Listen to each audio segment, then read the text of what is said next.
Bonjour, c'est François et bienvenue dans cette nouvelle vidéo où je vais te partager la méthode en 3 étapes toutes simples pour booster considérablement ton efficacité, ta productivité lors de tes apprentissages, pour faire en sorte que chacun de tes efforts d'apprentissage compte et t'apporte les résultats escomptés. Alors pour ça, je vais te partager 3 astuces que j'ai assemblées ensemble et qui forment entre elles une méthode qui va te permettre de la manière la plus simple possible, dès aujourd'hui, dès la fin de cette vidéo, de booster considérablement ton efficacité lors de tes apprentissages pour que tu puisses apprendre beaucoup plus efficacement et surtout que l'apprentissage, que tu puisses diminuer le temps d'apprentissage et donc l'efficacité de l'apprentissage pour pouvoir apprendre, même si aujourd'hui tu as un emploi du temps surchargé. Alors le problème, c'est que bien souvent, il y a pas mal de fausses solutions ou d'idées préconçues lorsqu'on parle d'apprentissage et qu'on parle d'efficacité.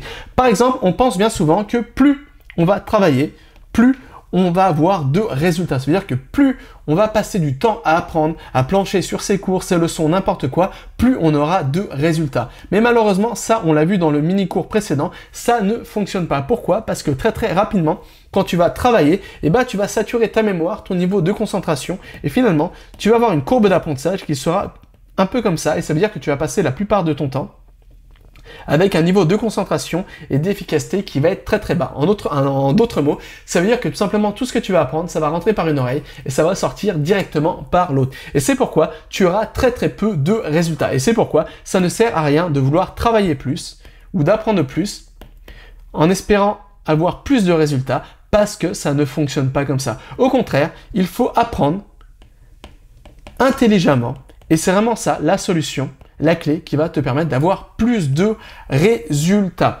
Donc voilà.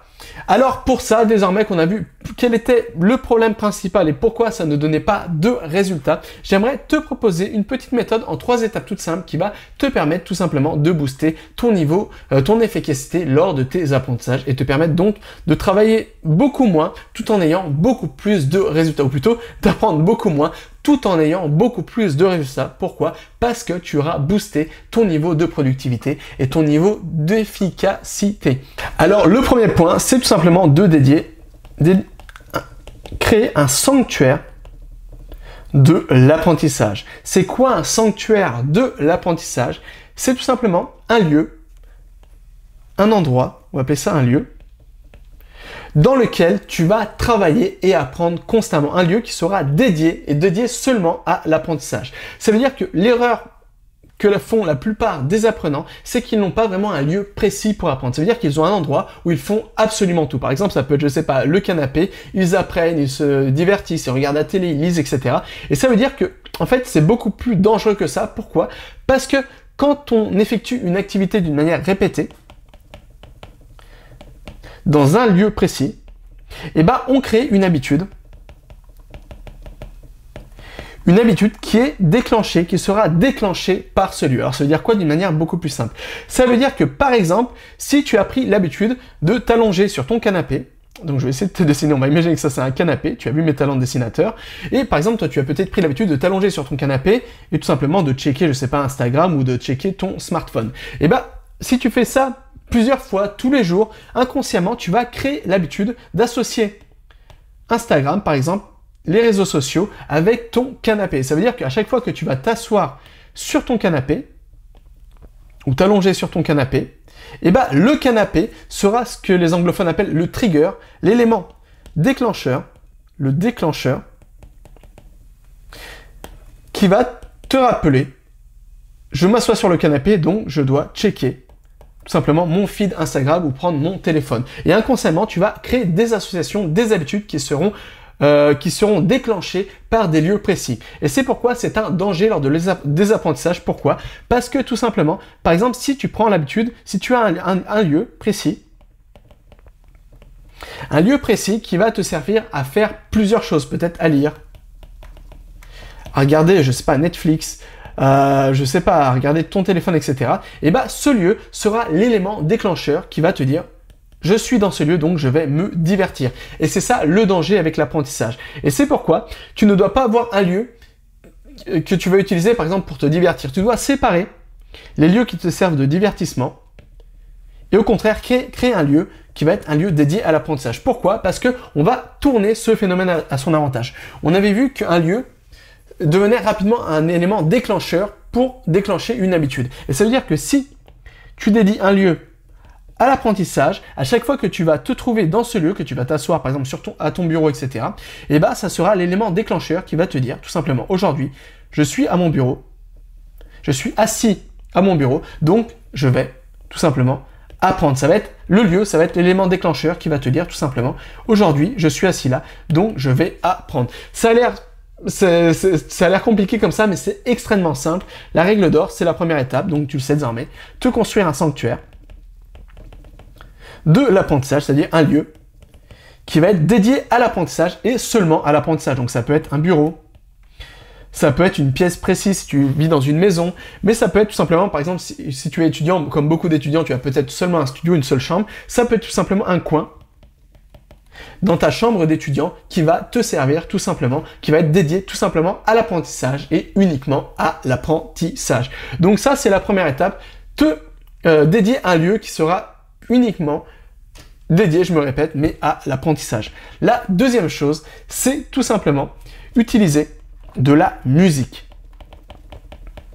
Alors tu sais qu'on a plusieurs humeurs. On a l'humeur quand on dort, on a l'humeur de l'excitation, on a l'humeur du travail physique et on a l'humeur de l'apprentissage. On a encore plein d'autres humeurs. Mais le problème, c'est que bien souvent, quand on apprend, c'est un peu comme les jeux, tu sais, on n'est pas, tu sais, les jeux d'enfants comme ça où tu dois lier les points entre eux. Tu as par exemple dormir, apprendre et par exemple faire du sport. Et là, tu as l'humeur dormir, enfin l'humeur apprendre, l'humeur dormir et l'humeur faire du sport. Mais le problème, c'est qu'en fait, bien souvent, quand on effectue une activité, on ne se trouve pas dans l'état mental en adéquation avec cette activité. Par exemple, bien souvent, quand on veut dormir, on va peut-être se trouver dans une humeur d'excitation relative au sport. Et c'est pourquoi on n'arrive pas à trouver le sommeil. Et au contraire, par exemple, peut-être que tu souhaites apprendre, mais malheureusement, on va se trouver dans l'humeur où on va somnoler, on va vouloir dormir, et c'est pourquoi on va somnoler sur ces cours. Et c'est pourquoi la solution, elle est toute simple, c'est de se trouver dans l'humeur en adéquation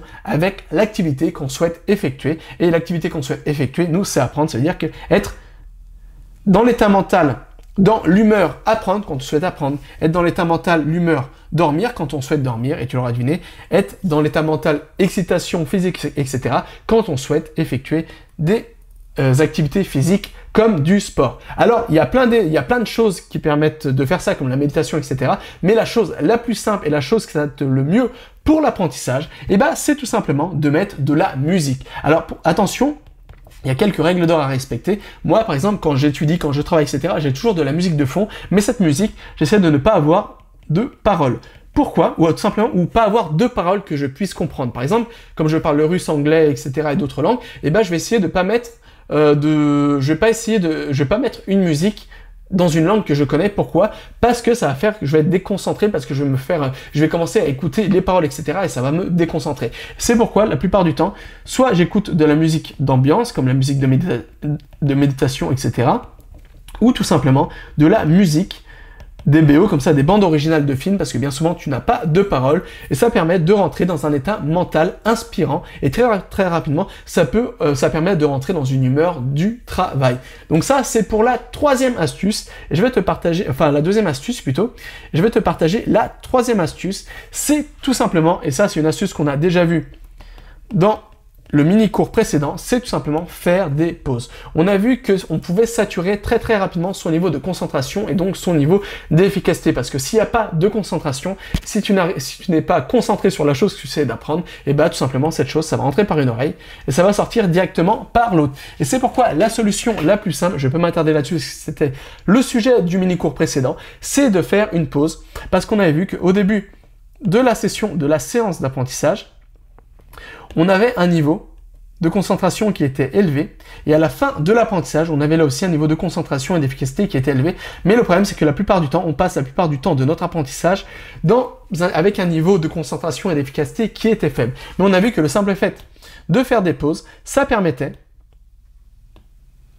non pas d'avoir une courbe qui était comme ça, mais tout simplement d'avoir une courbe, on fait une pause, une courbe qui était comme ça, et donc d'avoir un niveau constant de concentration et donc donc d'avoir un niveau constant d'efficacité. Donc voilà, je récap. Si tu veux être ultra efficace dans tes apprentissages avant ce soir, et ben première chose à faire, c'est te construire un sanctuaire, te définir plutôt un sanctuaire de l'apprentissage, un lieu qui va être dédié à l'apprentissage et uniquement à l'apprentissage, qui va te servir d'élément déclencheur et pour te dire qu'à chaque fois que tu vas te trouver dans ce lieu précis, tu vas te dire je dois apprendre. Deuxième chose, c'est tout simplement de mettre de la musique lorsque tu apprends, mais attention, de la musique qui va te permettre d'entrer dans l'état mental de l'apprentissage et donc d'être beaucoup plus efficace dans tes apprentissages. Et troisième chose, c'est faire des pauses. En moyenne, tu peux faire des pauses toutes les 25 minutes, une pause de 5 minutes toutes les 25 minutes et de cette manière, ça va te permettre, si tu allies ces trois choses, ça va te permettre de démultiplier considérablement ton efficacité et d'avoir beaucoup plus, d'être tout simplement beaucoup plus efficace dans tes apprentissages. Alors peut-être que tu te poses encore des questions, peut-être que tu te poses des questions, comment exactement me construire un sanctuaire de l'apprentissage? Peut-être que tu te poses des questions, comment trouver quelles sont les musiques qui fonctionne le mieux pour booster considérablement son efficacité, son niveau, son état mental et rentrer rapidement dans l'état mental d'apprentissage. Et peut-être que tu te demandes comment mettre en place une stratégie de pause super efficace et peut-être que tu souhaites découvrir plein d'autres astuces, recettes comme ça qui vont te permettre de booster considérablement ton efficacité lors de tes apprentissages. Alors, c'est la raison pour laquelle j'ai réuni mes recettes, ce qui fonctionne le mieux en termes d'efficacité dans l'apprentissage, dans la nouvelle formation qui se trouve juste en dessous de cette vidéo, la formation Productivité pour apprenants débordés. Alors, c'est un constat. En fait, il y a quelques années, je me suis lancé le défi d'avoir un projet d'apprentissage, d'avoir toujours un projet d'apprentissage en cours. C'est-à-dire d'apprendre tous les jours. Mais le problème, je me suis rapidement rendu compte que parfois c'était difficile parce que parfois on n'avait pas l'humeur, on n'avait pas envie d'apprendre, ou parfois tout simplement on n'avait pas le temps d'apprendre. Et c'est pourquoi j'ai essayé de trouver des solutions. Mais le problème, c'est qu'il y a énormément de formations sur la productivité, sur l'efficacité, mais il n'y a pas de méthode, il n'y avait pas vraiment de méthode de formation, d'efficacité, de productivité pour les apprenants ou pour les étudiants, c'est-à-dire de méthodes de productivité qui s'adaptaient directement à l'apprentissage. Et c'est pourquoi j'ai cherché des solutions et j'en ai trouvé plein des solutions. Et dans la formation qui se trouve juste en dessous, tu vas découvrir les meilleures recettes, ce qui fonctionne le mieux en termes de productivité pour être beaucoup plus productif lors de ces apprentissages, que tu sois apprenant ou simplement que tu sois étudiant et que tu souhaites pouvoir continuer tes apprentissages, même si tu as aujourd'hui un emploi du temps surchargé. Donc voilà, je t'en dis pas plus, tout se trouve dans le lien se trouvant sous cette vidéo. Et en attendant, moi je te dis, comme d'habitude, tout est possible avec cet apprendre. Allez, à plus!